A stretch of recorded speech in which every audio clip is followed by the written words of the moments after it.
So, welcome back, all of you, for our next session on another interesting topic, that is the two hinged arch. We've already seen what exactly is a two hinged arch, what is the degree of static indeterminacy of a two hinged arch in the initial parts of this session, which we started dealing with arches. Now, let us try to dig deep in understanding each and every parameter associated with the analysis of arch. Now, as we have seen right now, so this is a two hinged arch where we have the first hinge here, this is the another hinge, and the number of reactions, as we know, number of unknown reactions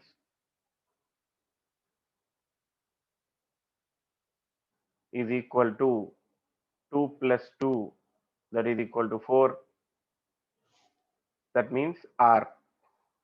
And we have known reactions n is equal to 3. Therefore, degree of static indeterminacy is equal to R minus n, that is equal to 4 minus 3 is equal to 1. So this is statically indeterminate to the first degree. So if you see, RA and RB are the reactions at both the supports, HA and HB are the horizontal reactions. Imagine a case where it is subjected to various types of loadings and the corresponding reactions will be calculated depending upon the applied load. Now, this two hinged arch, because it is a statically indeterminate structure, it is essential to analyze a statically indeterminate structure using energy methods. So, energy methods are adopted. Energy methods are adopted to analyze two hinged arch. To analyze two hinged arch. What is the reason? The additional reaction that is coming into picture for the analysis of arch has to be calculated using any one of the energy methods. So when we talk about the energy methods, what are the energy methods? Castigliano's theorem is energy method. Strain energy is energy method. Unit load method is energy method.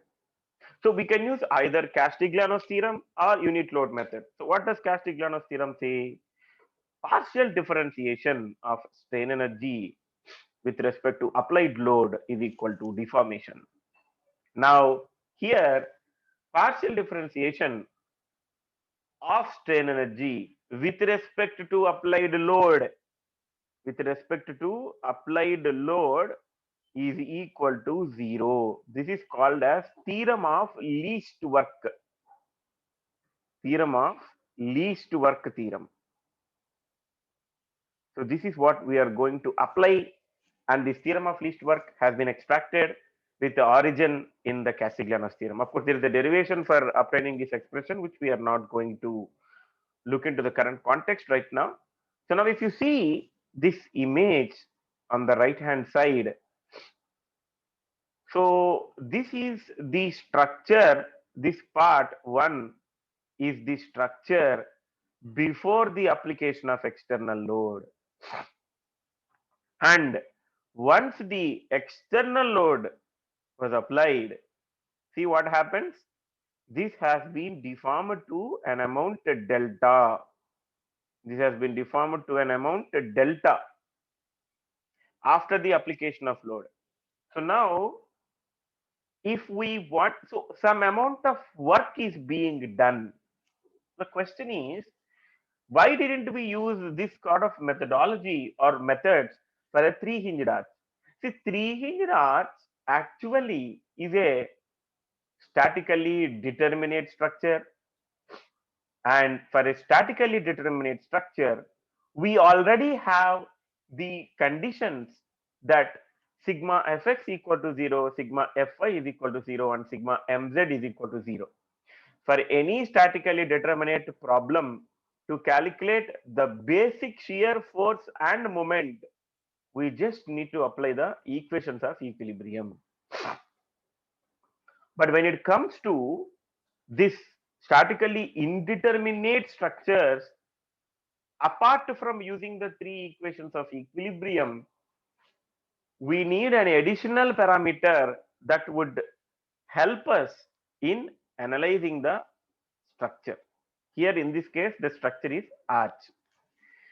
So if these loads are applied onto the two-hinged arch, some amount of work is done. And work done is showed in the form of energy. Okay. Due to the application of load, due to the application of load,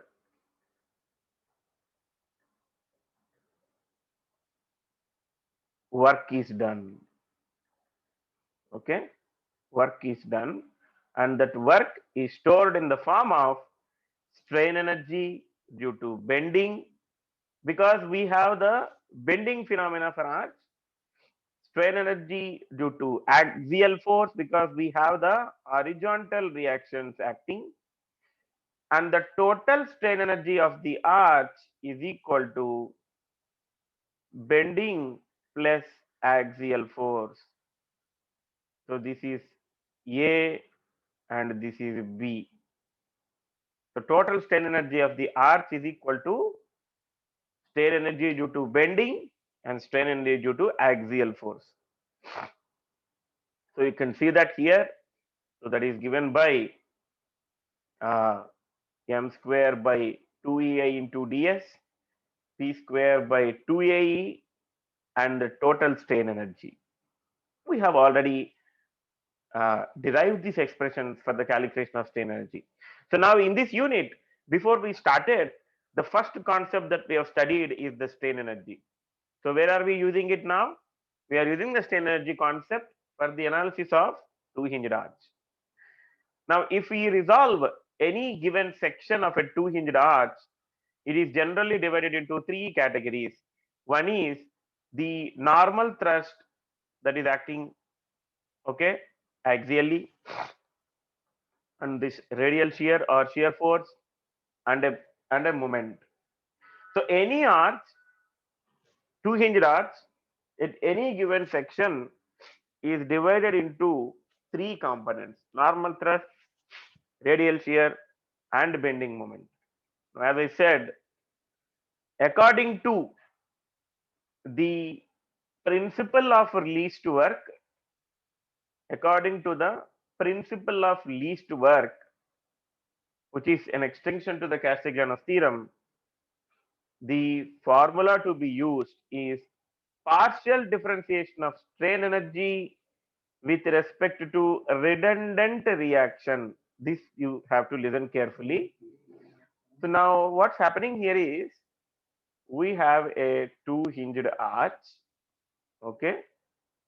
So this is a vertical reaction and this is also a vertical reaction. This is horizontal and this is also horizontal. So to make it statically determinate, an indeterminate structure, an indeterminate structure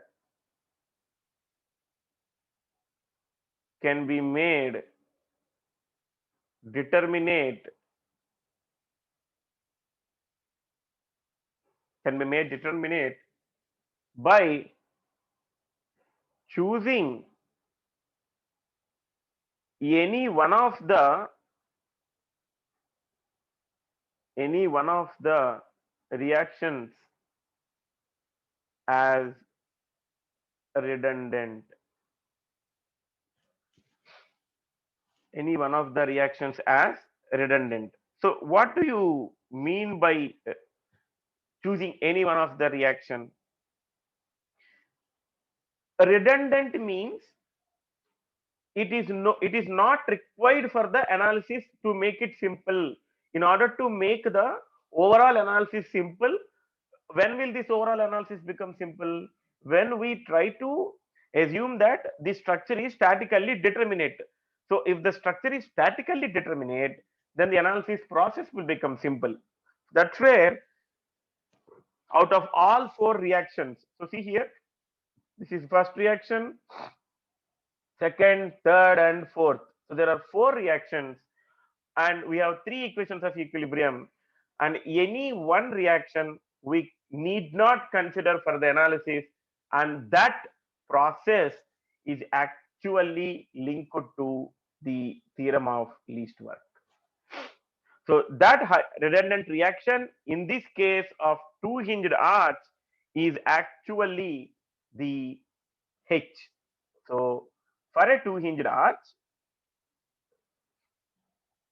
for a two hinged arch,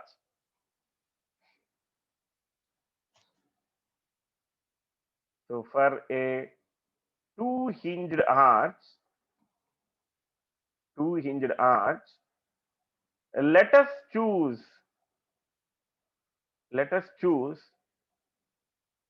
horizontal reaction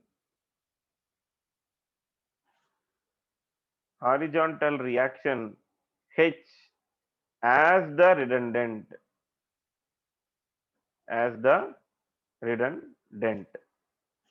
Now when we consider it as redundant, in actually speaking there should be some deflection, but we are removing it completely, so that deflection will become zero when we use the Castigliano's theorem, or extension to it, that is called theorem of least work. So dou u by dou h is equal to 0. Now what is u? U is equal to ud plus ub. I mean ud means axial force, or you can say right a also. So what is that? P square by, see what is there? 2ae, and m square by 2ei. All of you should see here. P square by 2ae, m square by 2ei. So this is dou by dou h of this expression, isn't it? This is what we need, is equal to 0. Now when we solve this, you see what we are getting. So here p or n both are same. So n is nothing but p. So when we are trying to differentiate with respect to h, see what is happening. 2p by 2ae, that becomes 2 will get cancelled. So p by ae, or we can write it as p also. Yeah. So p by ae into dou p by dou h into ds plus 2m by 2ei, m by ei into dou m by dou h into ds. This is one of the very, very important expression in order to carry out the analysis of two hinged arch. Very important. So just substituted and we got this expression. Now when we recall the figure 2, so figure 2 is this specific figure.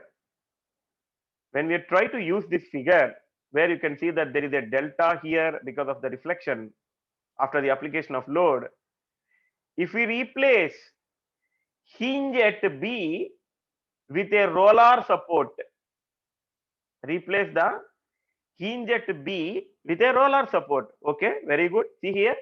So this is a roller support. It will become statically determinate. Then that would become a simply supported curved beam which can move freely, which can move horizontally, aram se, like a roller. So automatically, what will this happen? So I'm just sketching it here, a tentative figure. So this is a roller, and this is a pinned.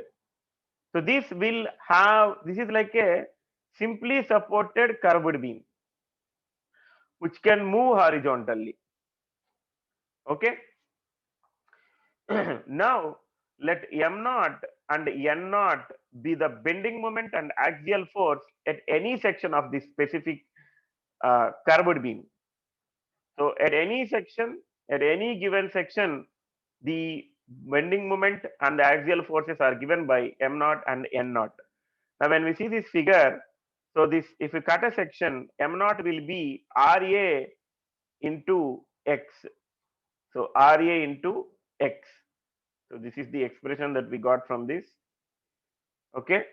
Now a horizontal force HB is applied to the simply supported arch in such a magnitude that the horizontal displacement must vanish. Very important concept. Earlier, what did we see? We have introduced a term H and we are using the least work concept. And here what is happening? We have made it simply supported. We have made it statically determinate.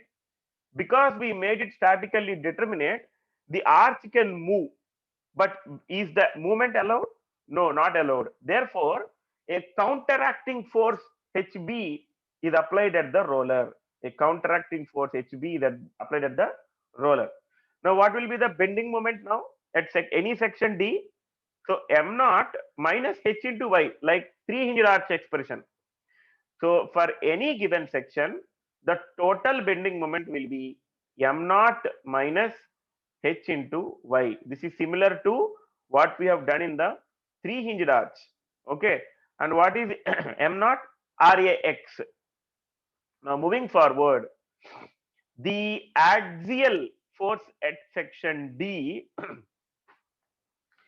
the axial force. Now, all of you can see the free body diagram. So, this is radial shear, normal thrust. This is the HD, equal and opposite force, and a section was cut. A shear force, this is the shear force, vertical value, vertical shear, that's what we calculate. Now, this is the inclination theta. Now, what is the normal thrust expression? So, this is actually normal thrust, V sin theta plus H cos theta. Similar, we are not deriving it again. But in this case, it is VD at this section. And N is equal to N naught plus H cos theta. So, N naught is just nothing but N naught is equal to VD sin theta.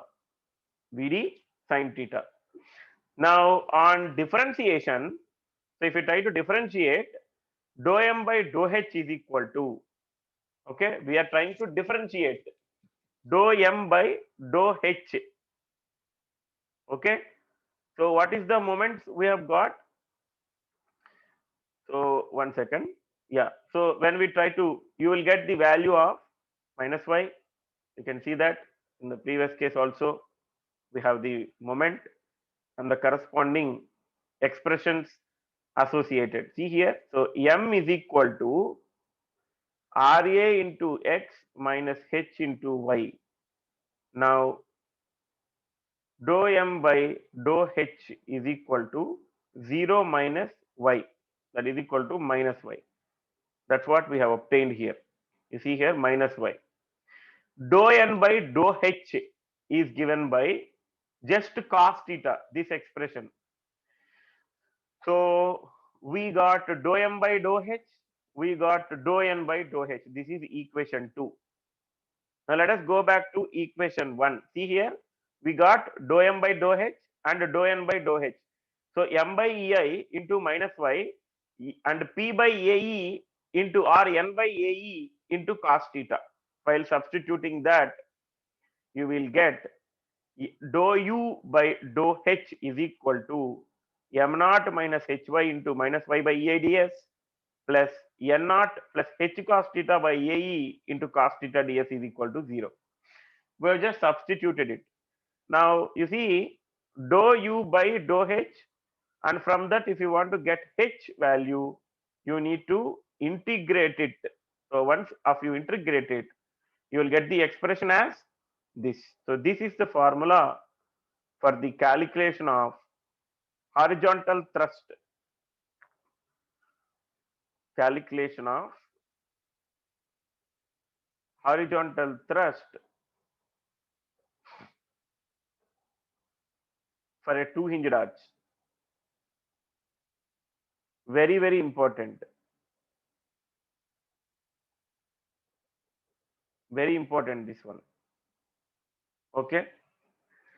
Of course, process is simple. We have integrated this specific part of dou u by dou h and all.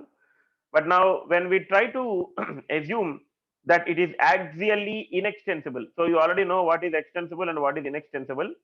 So if it is inextensible, we will neglect the axial terms. So neglecting the axial terms means n is equal to 0. See that all these parameters will become 0. This is become 0. N will become 0.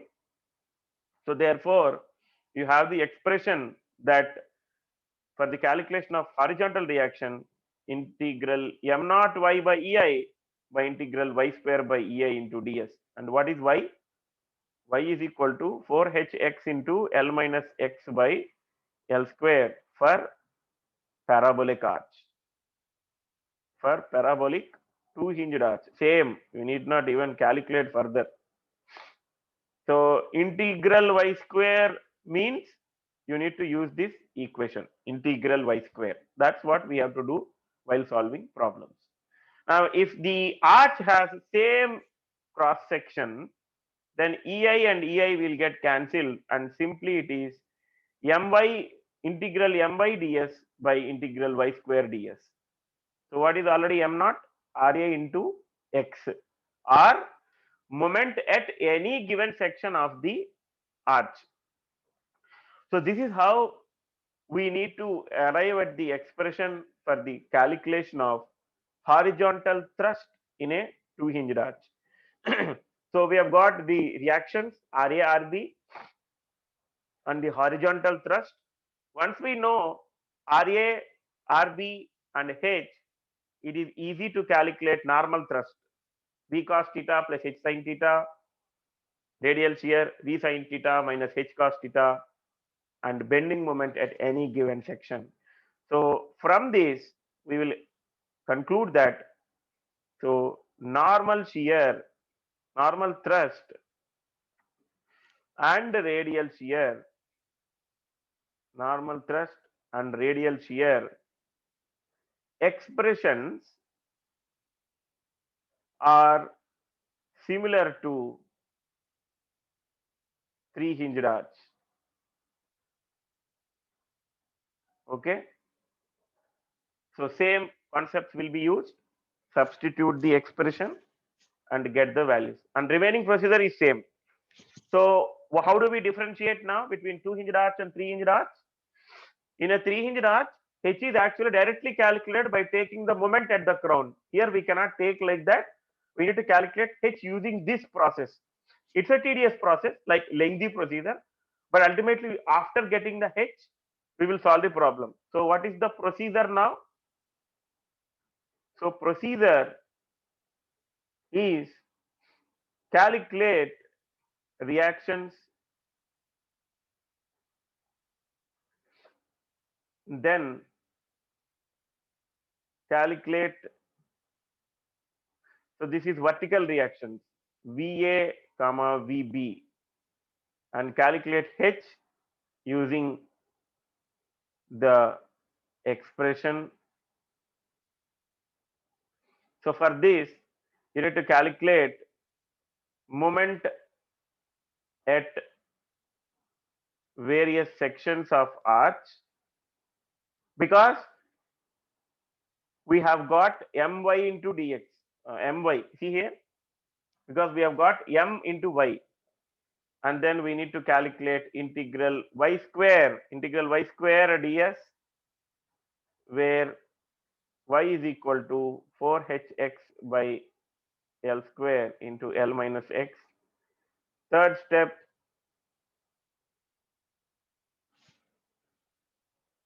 moment, maximum moment